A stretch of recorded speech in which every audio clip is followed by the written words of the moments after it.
it's springtime, baby.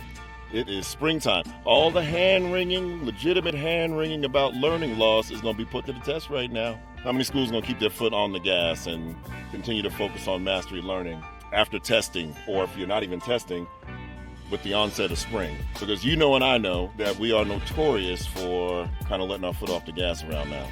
And we like to blame students. Oh, it's the weather, they're going crazy. But you know what it also is? It's the slow taking down a bulletin board. It's the extra recesses that all of a sudden, it's the going from showing a little 2-minute movie clip to a full featured movie that takes 4 days to get through. Ben-Hur. Come on now.